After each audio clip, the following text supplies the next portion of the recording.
रहमतुल्लाहि व बरकात। अल्लाह के नाम से शुरू जो बड़ा मेहरबान और निहायत रहम करने वाला है। मैं हूं मोहम्मद हफीज अंसारी और आप देख रहे हैं द पॉलिटिकल। इस वक्त मैं हूं तेलंगाना के आन बान शान हैदराबाद के चार मीनार में और इस वक्त तेलंगाना में इलेक्शन है। 30 नवंबर 2023 को वोटिंग किया जाना है और ये चार मीनार की असेंबली सीट है। पिछली बार चार मीनार में जब इलेक्शन हुआ तो एएमआईएम के कैंडिडेट को 53,808 वोट मिले, जबकि बीजेपी के प्रत्याशी को सिर्फ 21,000 वोट मिला और कांग्रेस के प्रत्याशी को 16,000 और बीआरएस को 6,000। यानी यहाँ पर एमआईएम का कोई मुकाबला किसी भी पार्टी से फिलहाल तो नहीं है। क्यों नहीं है ये लोगों से बात करेंगे, लेकिन ये तेलंगाना असेंबली इलेक्शन बहुत इंपॉर्टेंट है क्योंकि हर जगह यही बात पाई जाती है कि एमआईएम इलेक्शन क्यों लड़ रही है अगर सरकार नहीं बना सकती है। लेकिन तेलंगाना में एमआईएम के ना सरकार होने के बावजूद भी आम लोगों की ज़रूरत को पूरा करने में ये एमआईएम पार्टी सफल रही है। चाहे पानी का मुद्दा हो, ज़मीन का मुद्दा हो या फिर घर का मुद्दा हो, हर मुद्दा में एमआईएम पार्टी मुखर तौर से लोगों के साथ नजर आई है। चाहे लोगों का रोजगार का मामला हो या लोगों के रहने का मामला हो, महंगाई का मामला हो, एमआईएम हर चीज़ में आ गए। इसीलिए यहाँ पर एमआईएम का कोई भी मुकाबला नहीं है। जैसा कि राहुल गांधी जी कहते हैं या बीजेपी कहती है कि ओवैसी साहब हैदराबाद को ऐसा कर रहे वैसा कर रहे। रियलिटी ये है कि हैदराबाद के अंदर अगर नरेंद्र मोदी भी इलेक्शन लड़ने उतर जाए तो भी एमआईएम को वो मुकाबला नहीं कर सकते।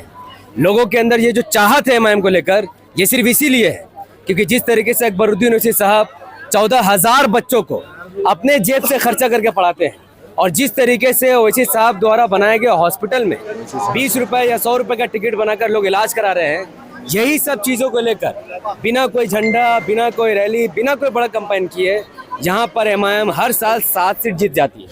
इस साल एमआईएम 9 सीटों पर अपने उम्मीदवार उतार रही है, उसमें से एक सीट ये है चार मीनार। और यहाँ पर भी जब मैं लोगों के साथ घुमा, बात किया, तो यही पता चला कि लोगों को एमआईएम के कैंडिडेट द्वारा किए गए काम पर पूरा भरोसा है। 4 साल 5 साल तक जो एमआईएम का यहाँ एमएलए होता है, जो कॉर्पोरेटर होता है और खुद बैरिस्टर ओवैसी साहब जो यहाँ के एमपी है, वो लोग पूरे के पूरे 5 साल लोगों के साथ रहते हैं, लोगों के साथ काम करते हैं। जो भी तकलीफ परेशानियाँ वो सुनते हैं, चाहे यहाँ पर बाढ़ आ जाए, सैलाब आ जाए या कोई भी मुसीबत हो। यहाँ तक कि लॉकडाउन में पूरे हैदराबाद में अकबरुद्दीन ओवैसी साहब, उनके कॉर्पोरेटर और उनके विधायकों ने हर घर तक अनाज पहुंचाया है।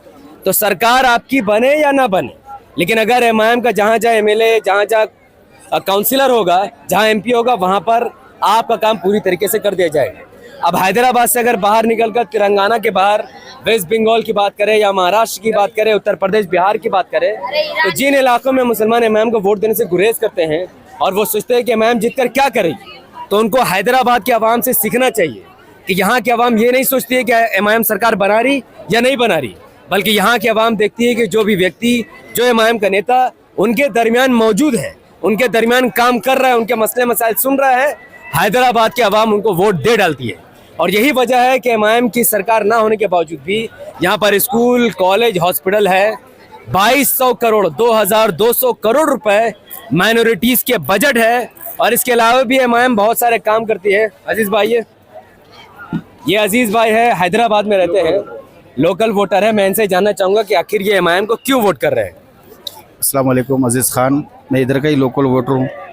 जैसा कि आप देख चुके हैं, असेंबली में हमारे सिर्फ 7 एमएलए है, मगर वो 119 एमएलए पे भारी पड़ते हैं। एक अकबरुद्दीन ओवैसी फ्लोर लीडर है जो अपना काम इख्तियार में शामिल नहीं होते, उन्होंने बाहर से ही अपना लोहा मनवाते हैं, क्योंकि हमारा काम मकसद ये है कि जो टीआरएस को जिताना है यहाँ पर, ना कि टीआरएस के वोट काट के दूसरों को सामने आने का। क्यों? तो वोट क्यों कर रहे हैं? टीआरएस जो वादे करती है वो पूरे कंप्लीट पूरे करे, जैसा कि डबल बेडरूम देना है या ओल्ड पेंशन को बढ़ाना है, 400 रुपये सिलेंडर करना है।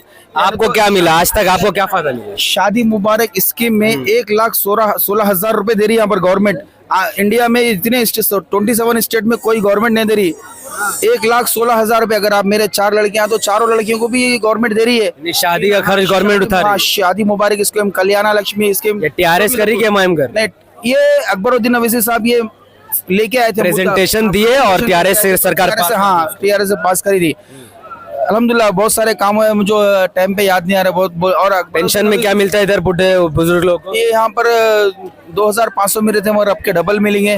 और भी लोगों को गाड़ी मिलने वाली है, फोन मिलने वाले हैं और बाइक मिलने वाली है रोजगार के लिए। और यहाँ पर आईटी सेक्टर है इंडिया में नंबर 1। बहुत सारे भाई, और हाईटेक सिटी बहुत बहुत बेहतरीन है इधर। देखिए आईटी सेक्टर की जो बात है, आईटी सेक्टर यानी फॉरेन इन्वेस्टर आपके पास तभी आते हैं जब आपका शहर का माहौल अच्छा हो, जब यहाँ पर गुंडागर्दी ना हो, जब आपके रास्ते अच्छे बने हुए हो, जब ऐसे इलाके हो तो वहाँ पर आईटी खुलते हैं, वहाँ पर टेक्निकल काम खुलते हैं, फॉरेन इन्वेस्टर आते हैं। तो हैदराबाद एक सुकून पुरजोर वाला माहौल है जहाँ पर हिंदू मुस्लिम सिख ईसाई सब एक साथ मिलते हैं और एक साथ मिलकर हैदराबाद को आगे बढ़ाने का काम करते हैं, जैसा कि हमारे लोकल वोटर ने भी कहा।